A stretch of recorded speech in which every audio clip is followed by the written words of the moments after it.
Nous sommes privilégiés d'être la bienvenue au domicile de Dr. Arikane Kirombori Kao, l'ex-ambassadeur de l'Union africaine à Washington. Nous aborderons le développement, la sécurité et l'état de la femme africaine.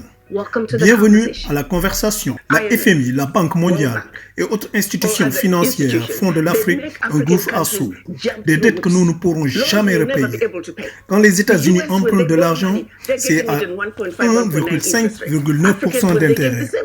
Et quand les Africains empruntent le même financement, ils repayent de 9 à 10%. L'avantage est donné à ceux qui n'en ont pas besoin et privé à ceux qui en ont besoin. La survie même de la FMI dépend de l'échec de l'Afrique. Leur succès dépend de notre échec. Il faut que ça change. Devine qui peut changer ça? Nous, les Africains, les enfants de l'Afrique. C'est à nous d'en prendre conscience. On en a ras-le-bol.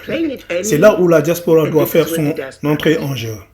Il y a plus de docteurs ghanéens dans New York qu'il y en a dans tout le Ghana. Il y a plus de docteurs nigériens à Los Angeles qu'il y en a dans tout le Nigeria. Alors, soyons sérieux. Ce que l'Afrique a besoin, c'est du personnel et du personnel. Et ce personnel est dans la diaspora. Alors, cela nous pousse à unir la diaspora, qu'on leur fasse comprendre ce qui se passe réellement en Afrique. La diaspora s'est fâchée contre l'Afrique. Elle ne veut pas aller en Afrique parce qu'elle n'a pas compris la source du problème en Afrique d'aujourd'hui. Elle pense que se débarrasser d'un président réglera le problème. Loin de là. Ce président sera remplacé par un autre qui va souffrir les mêmes difficultés. Alors, envisageons une Afrique libre qui peut s'occuper d'elle, une Afrique sans exploitation des étrangers, des sociétés multinationales qui volent l'Afrique chaque jour en plein jour. Par exemple, dans la République démocratique du Congo. Si jamais tu volais au-dessus de la RDC, tu vas voir des tarmacs en plein jungle. Tu verras des 747 atterrir et décoller, bourrés de minéraux. Ces mêmes sociétés multinationales sont celles qui donnent aux jeunes noirs des MK16. Pourquoi? Parce qu'ils ont des satellites qui leur indiquent que dans tel ou tel village il y a du diamant. Alors, que font-ils? Armer les jeunes, les droguer, les envoyer descendre de quelques villageois. Le reste s'enfuit, alors ils arrivent derrière et commencent illégalement l'extraction minière. Nous, les Noirs, doivent comprendre ce qui se passe réellement, car on nous montre des images qui disent « Oh, regardez encore ces Africains qui s'entretuent ». Ça a duré trop longtemps en Afrique. Et une fois que nous comprenons que nous pouvons utiliser une stratégie, voilà où nous commencerons à changer les choses et faire la différence dont l'Afrique a besoin. Et ce changement peut seulement être une réalité si la diaspora est unie et devient les villages de Wakanda dont je parlais. Ceci est notre façon d'organiser un centre d'excellence de la diaspora, une nouvelle cité, un hub de développement. Et à partir de là, chaque secteur est développé. Exemple, la santé. Combien de docteurs a-t-on besoin pour servir un nombre de populations? Tu prends l'éducation, même chose, l'ingénierie, l'électricité. Combien de mégawatts a-t-on besoin dans la région? Que ce soit solaire, vent, hydro, géothermique ou nucléaire. How many do we need? Be it solar, be it wind, be it hydro, be it geothermal, be it nuclear. Et si on reparlait de l'Afrique de l'Ouest, le président Alassane Ouattara déclarait que le fonds CFA allait être remplacé par l'ECO. Mais nombreuses sont les voix qui ont indiqué qu'il y a toujours des réserves africaines placées dans les coffres de la Banque de France. Que ceci est juste la même monnaie sous un nom différent. Absolument. Je suis d'accord avec ça et je me suis même posé la question dès le départ. En premier, l'ECO sera arrivé à l'euro. Et deuxièmement, c'est toujours la France qui va imprimer l'ECO. Ils peuvent prétendre que ça va éliminer la taxe coloniale, mais ils vont la remplacer par la taxe de change. Ils diront que ces pays seront capables de négocier leur propre deal et pourront ne pas passer par la Banque centrale de France. Et même les pays voulant faire peuvent ne pas passer par la Banque de France. Alors, il y a tous ces détails techniques qui sont tout simplement ridicule. Ce que nous voulons, c'est une séparation totale. La France doit dégager de l'Afrique. Honnêtement, il y en a ras-le-bol. Prendre 500 milliards de dollars de l'Afrique par an. Écoute, c'est de la folie par excellence. Des pays soi-disant pauvres qui financent l'éducation de la France, le système de santé de la France, la création d'emplois pour les jeunes de la France pendant que nous crèvons. Ceci ne peut pas continuer. Que le président Macron se réveille et fait face à la réalité. Et la jeunesse africaine en a ras-le-bol. Les jeunes Africains n'en veulent plus. Ils veulent ce qui leur revient. En ce qui concerne les institutions financières, si j'avais à décider, tous les présidents africains devraient arrêter de payer toute dette données par la FMI et la Banque mondiale. Ces dettes ont été repayées des milliards de fois. That were given by IMF and World Bank. Those loans have been paid gazillion times over.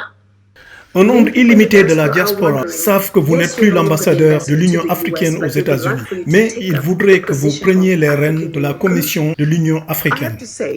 Je dois dire que quand le tambour a battu davantage pour que je sois à la tête de la Commission de l'Union africaine, je l'avais ignoré parce que je ne l'ai jamais considéré. Mais comme nous considérons la prochaine instauration de la zone continentale africaine du commerce libre, nous sommes appelés à comprendre le rôle de la Commission de l'Union africaine, celle de l'application des décisions prises par les chefs d'État africains. Alors, il est important de ne pas soutenir un diplomate qui ne verrait que son prochain mandat. Nous avons besoin de quelqu'un qui peut réfléchir hors du cadre. Nous avons besoin d'une tête de businessman parce que les gens meurent, ma chère fille. Nous voyons que des enfants meurent chaque jour. Des femmes meurent chaque jour. Des milliers de jeunes sont sans emploi. Nous sommes trop perdus dans la diplomatie.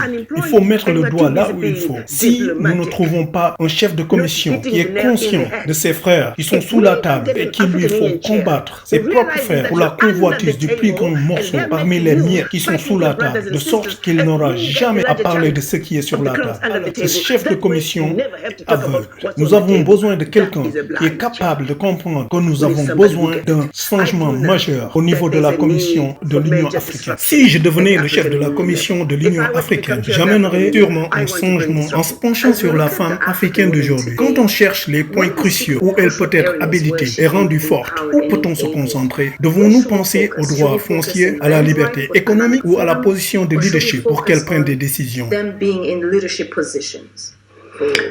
D'abord, pour que la femme africaine avance, ça commence par l'esprit.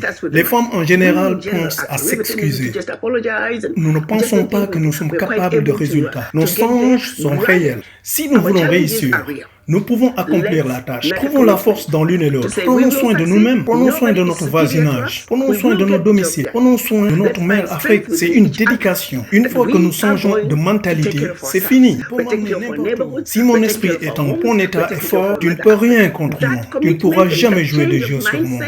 Once we have the change of mindset, the game is over. Because you can take me wherever you take me. If my mind is in the right place, there is nothing you can do to me. Alors, dans ce sens, quelle est votre appréciation en ce qui concerne l'égalité des genres, plus particulièrement dans le contexte africain? Nous avons toujours dirigé dans la culture africaine. Les hommes peuvent croire qu'ils ont dirigé, mais derrière la scène, c'est toujours nous.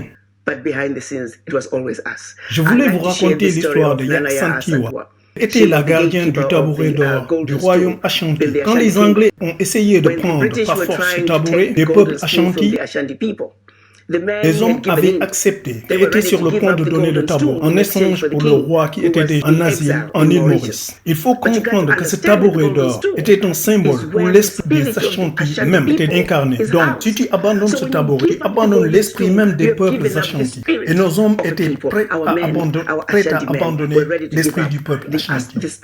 Alors, Néné Yaksantiwa, en tant que gardienne du tabouret d'or, dit non, absolument non. Elle dit: mes sœurs, nous prendrons des armes et nous combattrons les Anglais jusqu'à ce que la dernière de nous tombe. Alors, elles prirent des armes et se sont battues et défendirent le tabouret d'or. C'est le pouvoir que la femme africaine possède. And they fought the British and defended the golden stool. That is the power that the African woman has. Madame l'ambassadeur, Our Voices s'est assuré de placer la voix des femmes sur la table. Quel est le message que vous lancez envers elles? Mon message aux femmes africaines est: dirige, dirige, dirige. Femme africaine, sans toi, il n'y aurait aucune autre race. Et c'est pour cette solide raison que tu as un rôle très important à jouer dans le monde. Une fois que tu comprends ça, personne ne devrait te faire sentir inférieur. En tant que mère, grand-mère, épouse, mettons-nous toutes ensemble. Faisons de sorte que nos époux, nos frères, nos oncles sachent que nous avons besoin de travailler ensemble d'égal à égal avec eux. Parce qu'il est nécessaire de travailler tous ensemble pour faire de l'Afrique ce que nous voulons qu'elle soit. Madame l'ambassadeur Arikane Chikombori, merci beaucoup. Merci de m'avoir reçu.